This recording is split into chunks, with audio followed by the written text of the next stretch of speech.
শুভেচ্ছা থাকিল সত্যবোধ কলিতা ডাঙৰীয়ালৈকে তেখেতলৈ শুভেচ্ছা থাকিল তেখেতে মন কৰিছে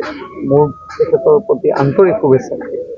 আপুনি এৰি দিব নালাগে না মইতো ক'লো যে এই শুভেচ্ছাটো মই তেখেতলৈ দি থলো মইতো এতিয়া বিধায়ক হৈয়ে আছো ইয়াতে মই এৰা নেৰাৰ কথা নাহে বিজেপি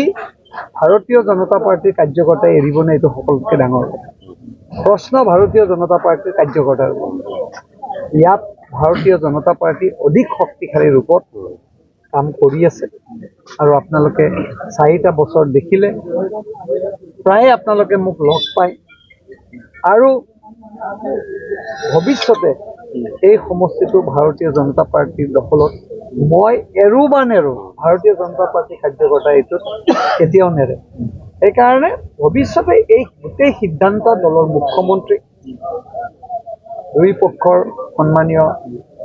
সভাপতিসকলে ল'ব মোৰ কাম 26লৈ ৰাইজৰ সেৱা কৰা মোৰ ৰাইজৰ সেৱা কামখিনি কৰি আছো অনাগত দিনত সময়ত সকলো সিদ্ধান্ত হ'ব কিবা অৰিহণা থাকে আছে বুলি ভাবেনে সমষ্টিটো মইনো কি ক'ম এতিয়া তেখেতো এজন সন্মানীয় বিধায়ক আছিল তেখেতে যিখিনি কাম কৰিছে মই সেই কামখিনি কেতিয়াও বেয়া নকৰোঁ কাৰণ আমাৰ লগত এলায়েন্স আছে বাকী সময় ব্যৱস্থালৈ পৰিব সময় ব্যৱস্থা সময়ে ক'ব গোটেই কথাখিনি এতিয়ালৈ বহুত এতিয়াতো আমাৰ পঞ্চায়ত নিৰ্বাচন আমি সকলো পঞ্চায়ত নিৰ্বাচনত ব্যস্ত আছোঁ 2 তাৰিখৰ বা 5 তাৰিখত পঞ্চায়ত নিৰ্বাচন ঘোষণা হ'ব তাৰপিছত পঞ্চায়ত নিৰ্বাচন হ'ব তাৰপিছত লোকসভাৰ বা বিধানসভাৰ কথা আহিব আৰু এইবাৰ লোকসভাত আমি প্ৰায় 60,000 লিড দিছোঁ আপোনালোকে দেখিছে সকলো কথা বিবেচনা সময়ে ক'ব